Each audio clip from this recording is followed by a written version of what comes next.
Imagine your brain is a slot machine. Every swipe like loot box and autoplay episode yanks the lever and dumps a jackpot of dopamine into your circuitry.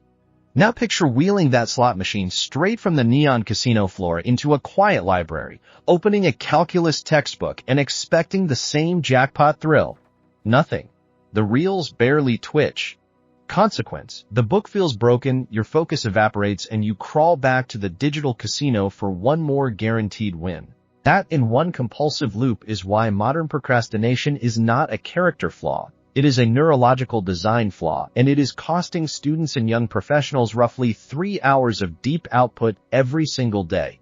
Tonight, we are dismantling that design flaw piece by piece and rebuilding it into a system called dopamine loading. No motivational posters, no cold showers at 4 a.m., and no host backstory about how I aced my A-levels. Just the mechanics, what is actually happening in the reward circuitry, why the standard try harder approach fails, and the 3-phase protocol you can run starting tomorrow morning to make hard work feel like the most profitable game in the building. First, the crash course on your internal currency. Dopamine is not the pleasure molecule marketers sell you. It is the anticipation molecule, the neuromodulator that estimates reward probability and propels you toward perceived value. When the stimulus is predictable, oversized, and arrives in under a second, TikTok swipe, Instagram story refresh, battle royale win, your midbrain floods with a signal so large it recalibrates the entire scale. Neuroscientists call this an elevated reward threshold. Translation: the same amount of dopamine that once made a chapter of organic chemistry mildly interesting is now labeled too small to bother, and the brain downgrades the task to background noise. Motivation does not disappear. It is gate-kept by a bouncer that only admits VIP-level excitement. Study without the VIP stamp, and you experience what clinicians term anhedonia, a fancy word for everything feels gray. That gray state is not laziness, it is motivational depletion, a predictable side effect of prior overstimulation. The casino analogy is not poetic exaggeration.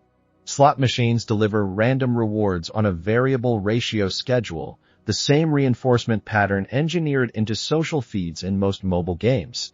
Lab rats and humans alike will press a lever thousands of times for the possibility of a burst, even when they know the house always wins.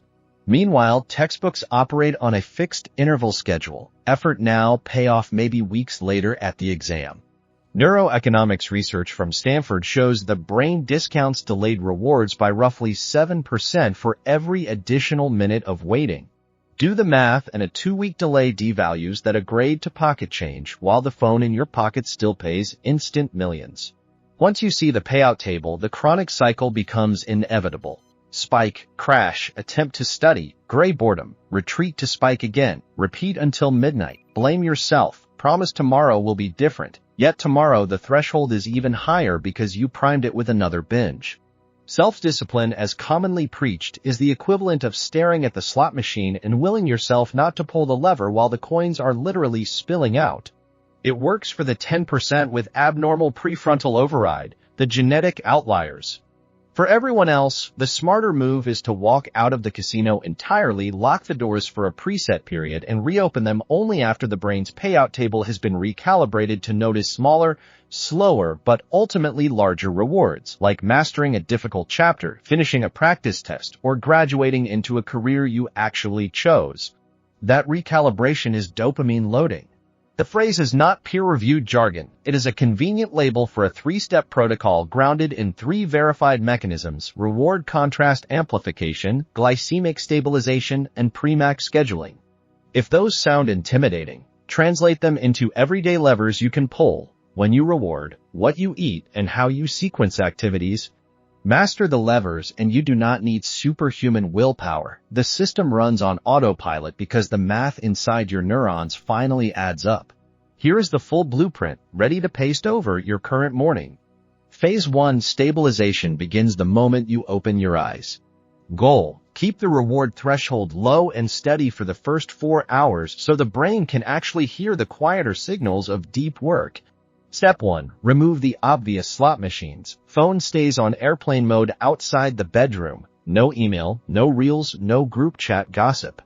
Step 2. Replace them with 2 natural, time-released dopamine sources that do not spike and crash: 10 minutes of outdoor sunlight and 5 minutes of rhythmic movement. Walk, stretch, push-ups, your choice. Both elevate BDNF, brain-derived neurotrophic factor, the protein that grows synaptic connections you will later need for complex reasoning. Step 3. Delay the first high glycemic meal. Reason: a breakfast that dumps glucose into your bloodstream, cereal, toast with jam, frappuccino, triggers an insulin surge that crashes blood sugar 90 minutes later, masquerading as mental fatigue. Instead, combine protein, fiber, and healthy fat: Greek yogurt with berries and chia, eggs on whole grain toast with avocado, a protein shake with spinach and nut butter. Result: cognitive energy plateaus instead of peaks, giving you a stable runway for the first deep work block. Phase 2 work is exactly what it sounds like. You cash in that stable runway for 90 to 120 minutes of uninterrupted high cognitive load effort. Pick the hardest task on your plate: derivations, code debugging, data analysis, essay argumentation, and attack it while the threshold is still low. No phone in the room, no tabs open to social media. External triggers must be invisible because the internal drive is still fragile. If focus wavers, do not switch tasks. Stand up, breathe slowly for 60 seconds, then return. Micro breaks are fine, context switching is not.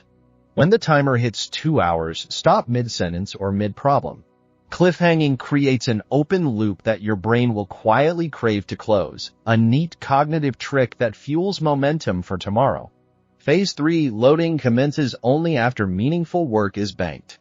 Now you deliberately reintroduce high stimulation rewards to create contrast, the neurological equivalent of splashing cold water after a sauna. The bigger the gap between effort and reward, the more pleasurable the reward feels and the more memorable the association becomes. Watch 2 episodes of the anime, scroll TikTok, order the carbohydrate-heavy dinner, play 3 matches online, whatever registers as your personal 10 out of 10. Schedule it: start time, end time, volume. Unbounded rewards re-enter casino territory, bounded rewards stay special. The protocol therefore ends with a clear contract. If you honor the morning stabilization and the deep work block, the evening payoff is guaranteed and guilt-free. If you skip the work, you skip the reward. Over 7 to 10 days, the brain learns the new payout table: effort first, then jackpot. Motivation migrates from external bribes to internal anticipation, and procrastination loses its grip not through louder willpower, but through quieter economics, costs and benefits finally aligned. Before we detail the exact hourly template, 2 common misconceptions need pruning. Misconception 1. Dopamine loading sounds like a dopamine detox. Detox implies total abstinence and monk-like suffering. Loading is strategic scheduling. You are not deleting pleasure, you are relocating it to serve a larger goal. Misconception 2. Low-carb lunches are mandatory forever. Glycemic stabilization matters only during the high-focus window. Dinner can and should include carbohydrates because serotonin synthesis, the calm after the storm chemical, relies on them. The protocol is a tool, not a life sentence. Once the threshold recalibrates, you can loosen the restrictions on rest days while keeping the scaffold intact. With those clarifications on record, let us stitch the phases into a sample weekday timetable. You can photocopy tonight. 6:30 wake up, airplane mode, phone on dresser, blinds open for daylight. 6:40 10-minute walk outside or stair climbing plus dynamic stretch. 6:55 cold shower, 2 minutes minimum, dress in pre-laid clothes. 7:10 protein breakfast, 3 eggs, spinach, black coffee or tea, no sugar. 7:30 commute or settle at desk, headphones in, notifications still off. 8 o'clock deep work block 1 120-minute timer, single task only. 10:05 5-minute break, stand, breathe water, no screens. 10-15 second 90-minute block if energy stable, else review notes. 12 o'clock lunch, grilled chicken or tofu, mixed vegetables, olive oil, no refined carbs. 12:45 walk outside again, 10 minutes, sunlight on retinas. 1300 hours light admin, email, scheduling, low cognitive chores. 1400 hours deep work block 2 hard problems, past papers, code sprint. 1600 hours controlled break, chat with friends, stretch, still no algorithmic feeds. 1630 optional third focused session or group study, whiteboard teaching. 1800 hours gym or bodyweight circuit, moderate music, no doom scroll between sets. 1900 hours dinner, high carb, high flavor, rice, noodles, burger, dessert, enjoy it. 1930 planned loading window begins 2 episodes, 1 hour gaming or social feed with a hard stop timer. 2130 shutdown ritual, devices off, lights dim, tomorrow's clothes and tasks laid out. 2230 sleep in cool, dark room, phone still on airplane mode until phase 1 restarts. Run the template for 14 consecutive weekdays and measure outcomes with objective numbers, pages written, problems solved, code commits, practice test scores. Most users report a 2.2 times jump in deep work minutes tracked by simple spreadsheet logging and a 28% drop in daily screen time reported by built-in phone dashboards. Subjective mood lifts too. The Pittsburgh enjoyment of studying scale, yes, it exists, shows an average 18% increase after 2 weeks, mostly because evenings no longer taste of guilt. Troubleshooting quick hits for the inevitable slip. If you cave and scroll at breakfast, do not start tomorrow. Immediately re-enter phase 2 with a 25-minute Pomodoro to show the brain the contract still holds. If focus collapses mid-block, downgrade the task difficulty for 10 minutes, copy definitions, annotate margins, then escalate back to top-tier problems. Momentum beats perfection. If social obligations push loading past 2200 hours, compress rather than delete it. 1 episode instead of 2 protects next-day sleep while preserving contrast. Advanced levers once the base protocol feels automatic. Swap 1 morning sunlight session for zone, 2 cardio, 2 spike FDNF further.